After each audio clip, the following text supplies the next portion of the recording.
سلام قولا من رب رحيم. நிகரில்லா அன்புடையோன் இறைவனிடமிருந்து சாந்தி நிலவட்டும் என்று முகமன் கூறப்படும். கபருடைய செய்திகளை நாம் தொடர்ந்து பார்த்துக் கொண்டே வருகிறோம். கபரிலே மனிதன் அடக்கம் செய்யப்பட்டவுடன் முன்கர் நக்கீர் மலக்குகள் அங்கே வருகை தருகிறார்கள். அவர்கள் என்னென்ன கேள்விகள் கேட்கிறார்கள் என்பதை நாம் கடந்த தினங்களிலே நாம் சொன்னோம். அப்படி பெருமானார் ஸல்லல்லாஹு அலைஹி வஸல்லம் அவர்கள் தொடர்ந்து அந்த செய்தியை சொல்றாங்க. அல்லாஹை பற்றி கேட்டுவிட்டு, உன்னுடைய ரப்பு யார் என்று கேட்டுவிட்டு, உன்னுடைய மார்க்கம் என்ன என்று கேட்டுவிட்டு, உன்னுடைய நபி யார் என்பதை கேட்டுவிட்டு, நீ எந்த வழியிலே இருக்கிறாய் என்கிற செய்தியை எல்லாம் கேட்டதற்கு பிறகு சொல்லுவதாக பெருமானார் ஸல்லல்லாஹு அலைஹி வஸல்லம் சொல்றாங்க. அந்த அல்லாஹ் சுப்ஹானஹு வ தஆலா சதக்க அப்தி, என்னுடைய அடியான் உண்மையை சொல்லிவிட்டான். அப்படி சரியான பதிலை சொன்னா என்னுடைய அடியான் சரியான பதிலை சொல்லி இருக்கிறான் என்று சொல்லிவிட்டு உடனே வழக்குகளுக்கு அல்லாஹ் உத்தரவு கேட்பான். என்ன உத்தரவு சொன்னா,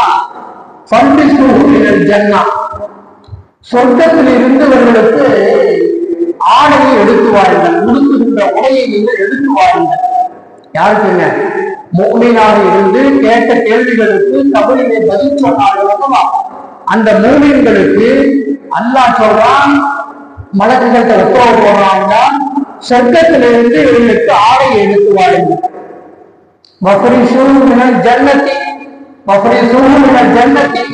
அது மட்டுமல்ல, சொர்க்கத்திலிருந்து அவர்களுக்கு ஒரு விரிப்பையும் எடுத்துவார்கள். அவங்க உடுத்துகிற உடையும் சொர்க்கத்திலிருந்து எடுத்துவாங்க.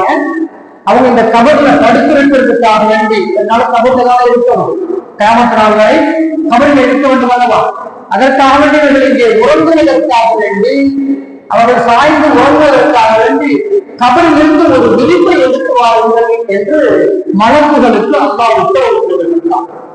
என்ன சொல்றாங்க, மன்சிலத்தம் என்னவா, அவங்களுக்கு அந்த சொர்க்கத்தினுடைய என்ன செய்யணும்னு சொன்னா, அவங்க தங்க போற இடத்தை அவங்களுக்கு காட்டுங்க.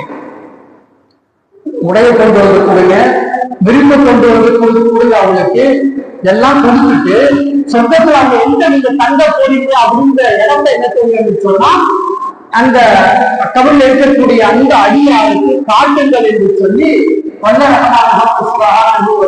மலக்குகளுக்கு உத்தரவு. பெருமானார் ஸல்லல்லாஹு அலைஹி வஸல்லம் சொல்றாங்க, ஜன்னத்தி, சொர்க்கத்தினுடைய ஆடை அவருக்கு அணிவிக்கப்படுகிறது. கொண்டு வந்த அந்த ஆடையை மலக்குகளே போட்டு விடுறாங்க.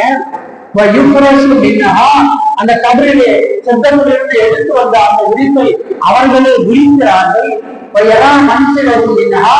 சொர்க்கத்தை அவர்கள் தங்க போகிற அந்த இடத்தையும் அவர்களுக்கு காட்டப்படுகிறது. அது மட்டுமல்ல,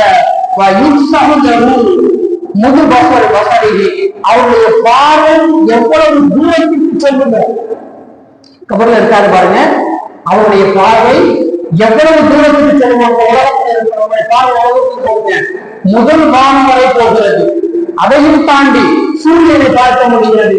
அதையும் தாண்டி பல அதையும் அதை தடுக்கக்கூடிய நட்சத்திரத்தை நம்மால் பார்க்க முடிகிறது. அவர்கள் நம்முடைய பார்வை அப்படிங்கிறத பார்க்கிறோம். அதே போல கபரிலையும் அவங்களுக்கு பார்வை கொடுக்கப்படுகிறது. அந்த பார்வை எவ்வளவு தூரத்துக்கு செல்லுமோ அந்த அளவுக்கு அவருடைய மன்னரையை விசாலமாக ஆக்குங்கள் என்று அல்லாஹ் சொல்லுவான், உத்தரவு போடுவான். அது விசாலமாக ஆக்கப்படும் என்று சொல்லி வல்ல ரஹ்மான் இந்த ஏற்பாட்டை பெருமானார் ஸல்லல்லாஹு அலைஹி வஸல்லம் சொல்லித் தருகிற செய்திகளாக நாம் பார்ப்போம். ஆக நல்ல அடியார்களுக்கு கபரிலே சொன்னா, சொர்க்கத்தினுடைய ஆடை, சொர்க்கத்தினுடைய விரிப்பு, சொர்க்கத்தினுடைய பண்பு இடத்தை பார்த்துக் கொண்டே இருக்கிற அந்த பாக்கியம், எல்லா கபருடைய விசாலம் என்று எல்லா விதமான பாக்கியங்கள் கபரிலே கிடைக்கிறது என்பதை பார்க்கிறோம். அப்படிப்பட்ட அந்த பாக்கியங்களை பெற்றுக்கொள்ளக்கூடிய நல்ல வாக்குவாளர்களாக அல்லாஹ் நம்மையும் நல்ல முஸ்லிம்களையும் அல்லாஹ் ஆட்சி அருள் புரிவானாக. வாக்குறுதி தரவானா அனில் அல்ஹம்துலில்லாஹி ரப்பில் ஆலமீன். அஸ்ஸலாமு அலைக்கும் வரஹ்மத்துல்லாஹி வபரகாத்துஹு.